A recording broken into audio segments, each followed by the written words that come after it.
사랑하는 여러분, 메리 크리스마스라고 우리가 예배 전에 함께 인사를 나누었더랬죠. 그런데 이 메리 크리스마스 뜻은 단순하게 즐거운 크리스마스가 되십시오라는 인사말이 아닙니다. 여러분이 잘 아시겠지만 기름 부음 받은 자란 뜻으로 헬라어 크리스토스, 즉 그리스도를 의미합니다. 그리고 예배를 뜻하는 라틴어 미사에서 유래된 마스는 곧 예배를 뜻하고 개인의 즐거움이 아니라 공동체의 즐거움을 의미하는 메리입니다. 그러므로 메리 크리스마스는 우리의 왕이신 그리스도를 예배하는 즐거움이 당신에게 가득하기를 바란다는 고백으로 인사한 것이 메리 크리스마스예요.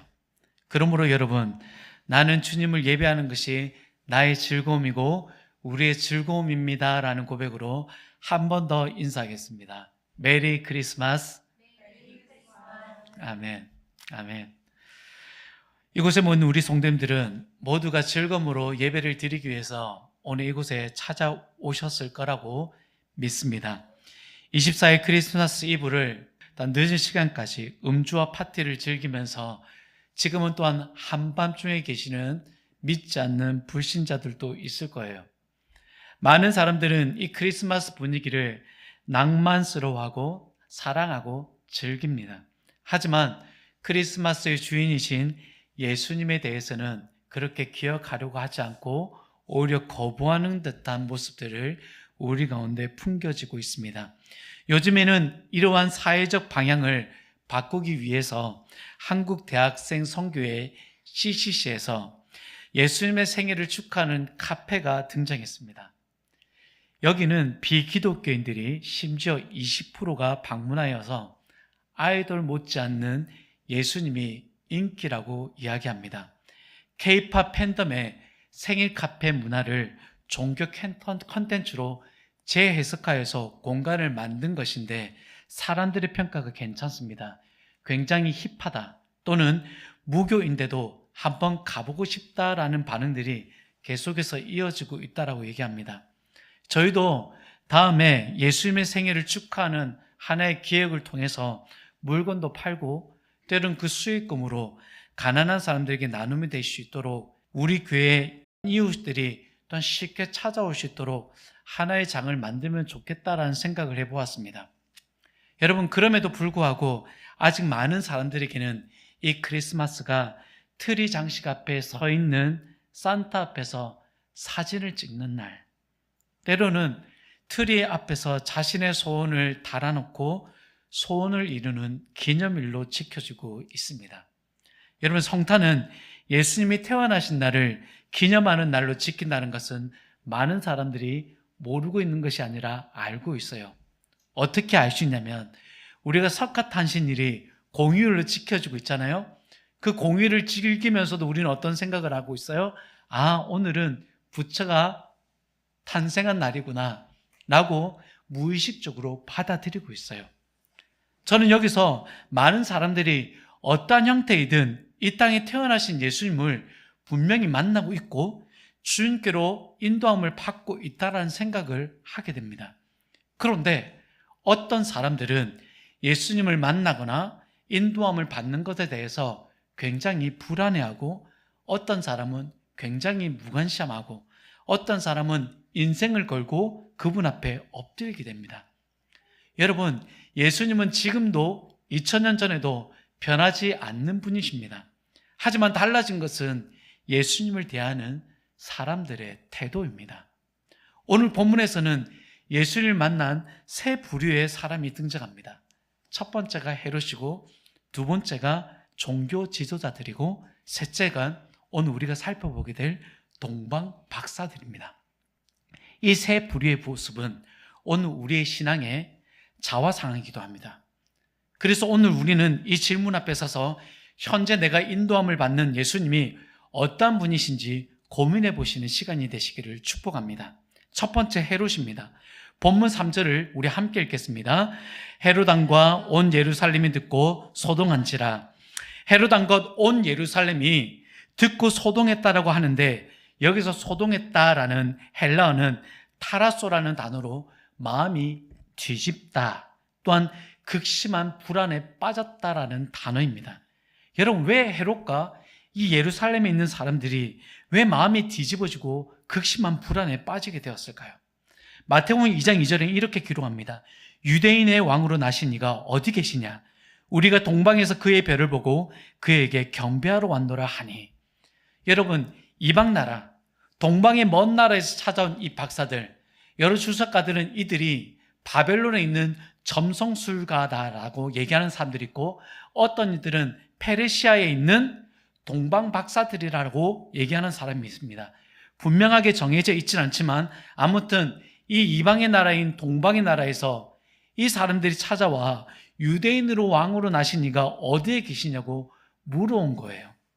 동방 박사 이 말 한마디가 왜 헤롯 대왕의 마음을 뒤집고 불안하게 만들었을까? 여러분, 헤롯 대왕은 그의 아버지 안티파테르입니다. 이 아버지는 로마가 삼두 정치가 이루어질 때부터 로마에 빌붙어서 권력을 취한 가정이었어요.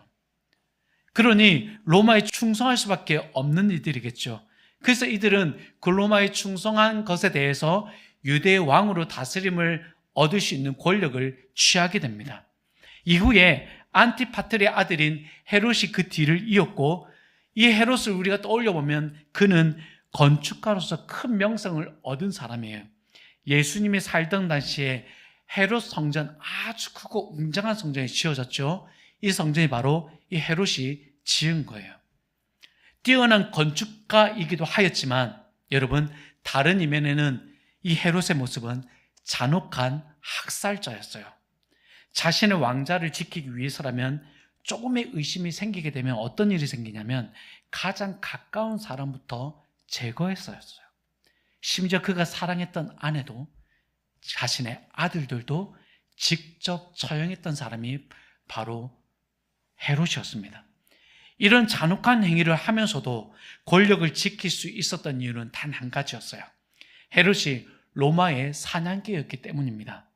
정치적으로 혼란스러웠던 이 유대 땅을 대신해서 잘 지켜주었던 것이 헤롯이었고, 또한 세금을 제때 가져다 주니 유대인의 왕으로서는 아주 유능한 대리인이었던 것입니다.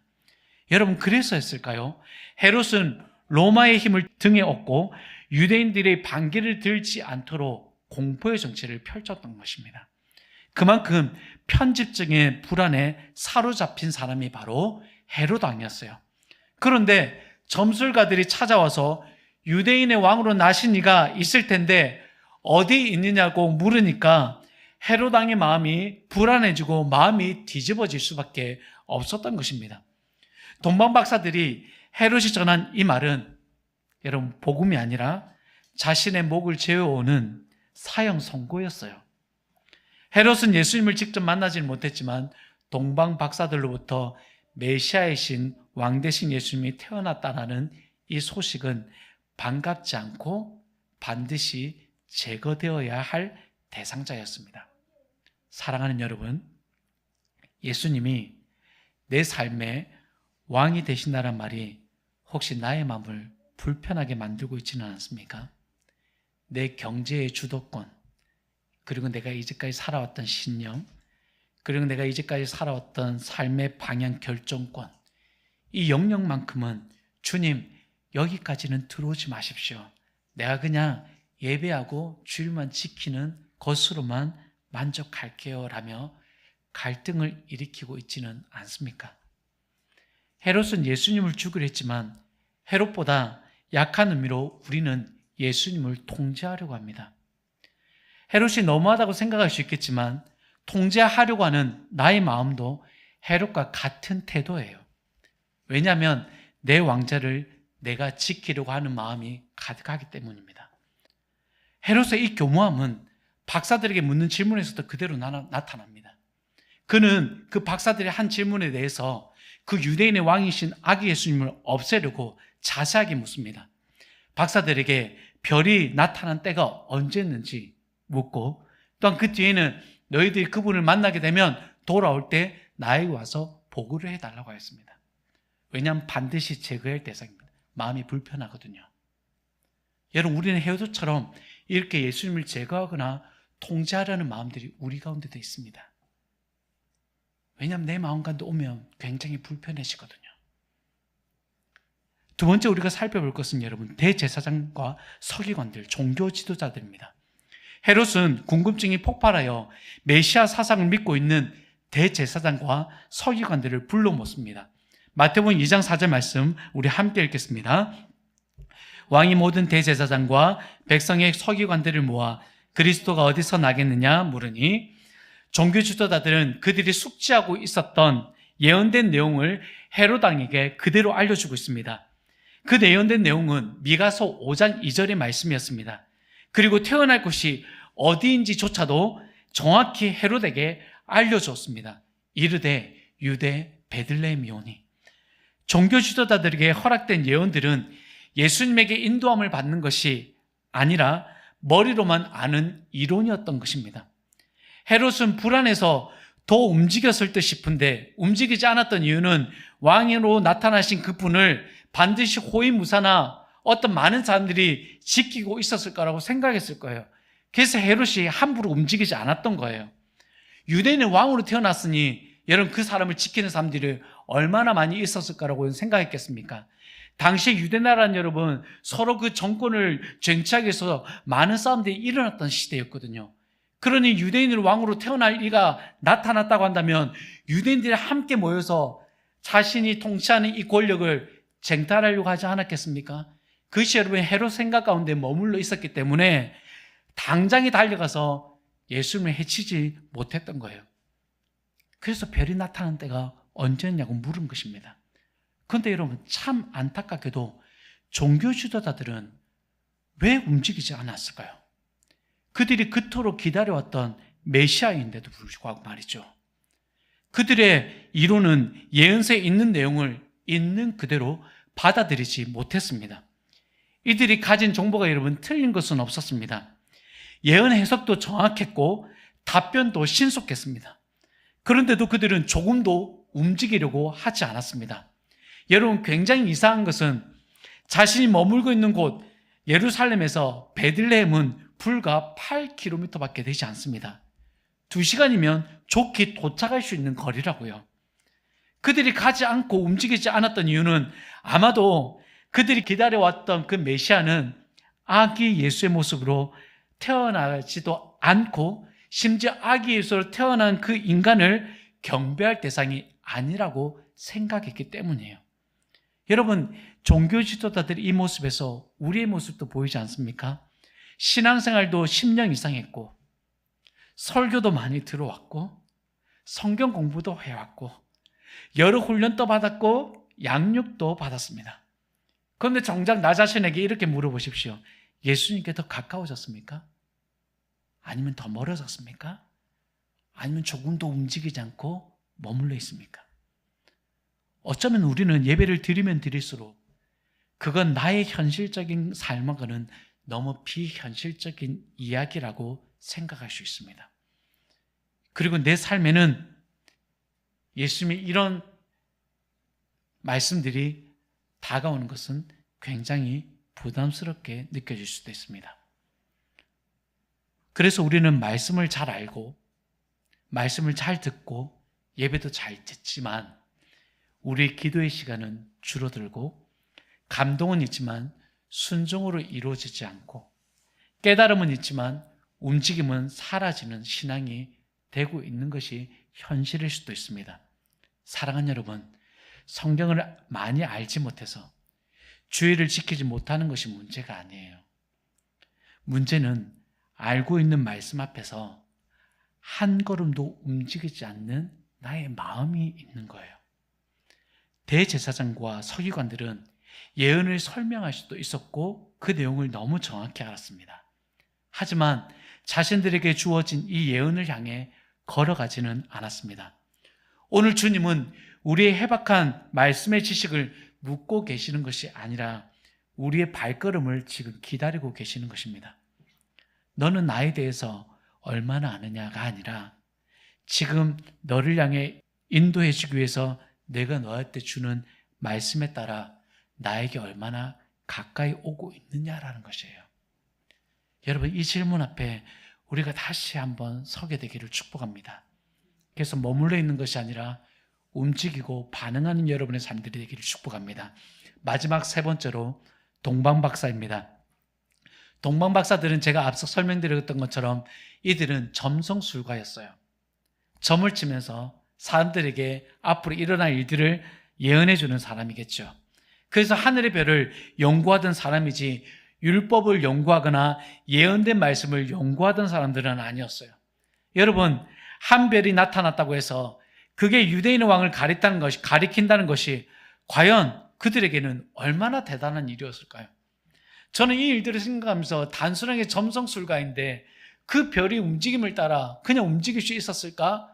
라는 생각을 볼 때 이들이 만약에 바벨론 사람이었다면 당시에 유대인들이, 이스라엘 백성들이 바벨론으로 끌려가서 포로된 상황들이 있었잖아요. 그럼 그 유대 사람들을 통해서 앞으로 오게 될 그 메시아에 대한 그 예언들을 혹여나 듣고 있지는 않았을까? 그래서 그들이 흔히 말하는 그 점성술과, 즉 별을 통해서 점을 치던 것이 매치를 이루어서 그들 역시도 기다리고 있었던 것은 아니었을까라고 한번 상상해 보았어요. 여러분, 아무튼 저의 상상을 떠나서 이 시대를 지배하고 있던 나라는 로마였습니다. 세상의 중심은 예루살렘 중심으로 돌아가는 것이 아니라 로마 중심으로 돌아가는 세대였어요. 그래서 사람들이 관심을 가졌던 것은 지금 로마의 어느 황제가 즉위하였는가였습니다. 상식적으로 생각하면 별 하나 보고 움직일 게 아니라 로마 황제에게 가서 그들이 준비한 예물을 갖다 바치고 하는 것이 훨씬 현실적인 선택이었을 거예요. 그런데 동방 박사들은 세상의 중심이 아니라 하늘의 신호에 반응했습니다. 그렇다면 여기서 그들에게 예수님은 어떤 분이었을까라고 제가 한번 생각해서 정리해 보았습니다. 첫째는 예수님은 하늘이 공인한 참된 왕이라는 것을 이 동방 박사들은 인정하였던 것 같습니다. 여러분, 고대 근동 사회에서는 별의 출현은 단순한 자연현상이 아니었어요. 이 별의 출현은 특별한 별, 즉 위대한 왕이, 즉 거물급 인물의 탄생을 알리는 하늘의 선언으로 여겼습니다. 그러므로 그 별은 일반적인 별과 달리 움직였고 동방에서부터 유대까지 인도하였던 거예요. 그리고 헤롯을 만난 뒤에도 어떤 일이 생겼습니까? 사라지지 않고 아기가 있는 곳까지 인도하며 그 위에 머물렀던 것이 바로 그들에게 비춰진 별이었어요. 동방 박사들은 이 장면을 보면 이렇게 고백했을 거예요. 이 왕은 인간이 세운 왕이 아니라 하늘이 정해놓으신 왕이다. 그래서 그들은 세상의 권력자에게 가지 않고 작고 보잘것없는 마을 베들레헴으로 향했습니다. 두 번째 그들이 인정한 것은 예수님을 경배의 대상으로 보았습니다. 성경은 그들이 예수님을 보고 경배했다라고 분명하게 기록하고 있습니다. 여기서 경배하다라는 단어는 프로스퀴네어라는 단어로 땅에 엎드리다, 얼굴을 땅에 대다라는 뜻을 가지고 있어요.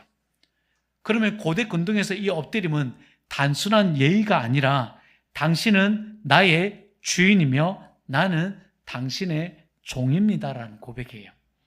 권리가 주체가 바뀌었음을 공식적으로 인정하는 행동이 여러분 경배하다라는 거예요. 또한 이것은 내가 당신에게 충성하겠습니다라는 서약이기도 해요. 그러므로 동방박사들이 예수님께 경배한 것은 내가 다른 왕 앞에 엎드리지 않겠다라는 거예요. 여러분, 이 동방박사의 엎드림은 목숨을 건 선택이었어요. 헤롯이 어떤 사람이었어요? 조금이라도 자신의 왕위의 위협을 느끼면 살해하는 사람이었어요.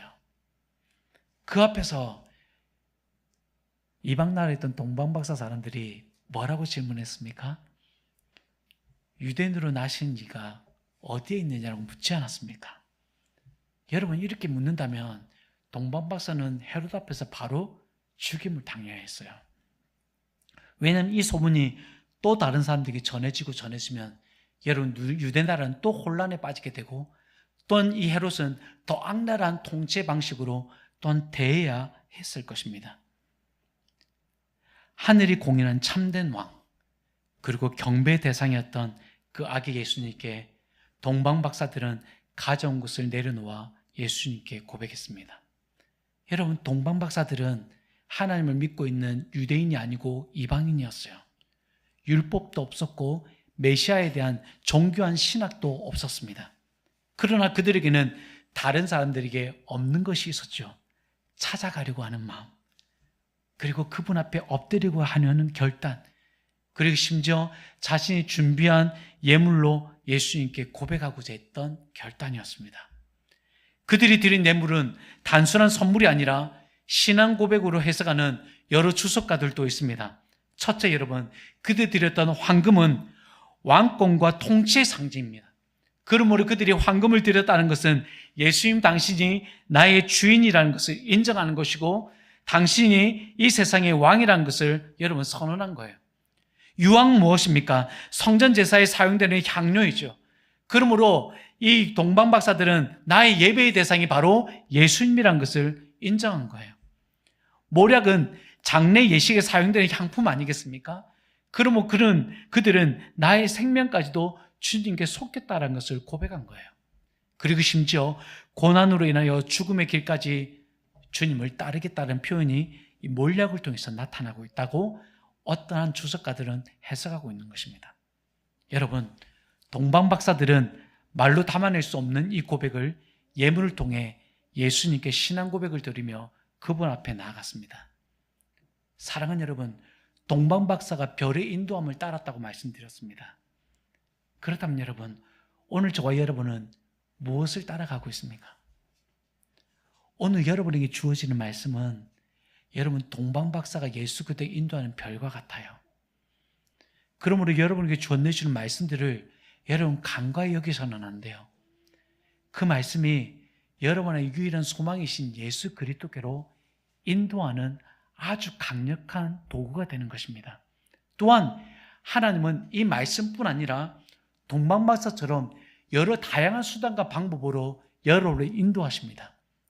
꿈이 되었든 환상이 되었든, 또한 여러분의 주변에 있는 사람이 되었든, 또한 여러분의 상황이 되었든, 어떤 모든 수단과 방법을 통해서 여러분을 하나님께로 이끄게 될 것입니다. 말씀을 맺겠습니다. 동방의 박사들은 별의 인도를 따른 자들이었습니다.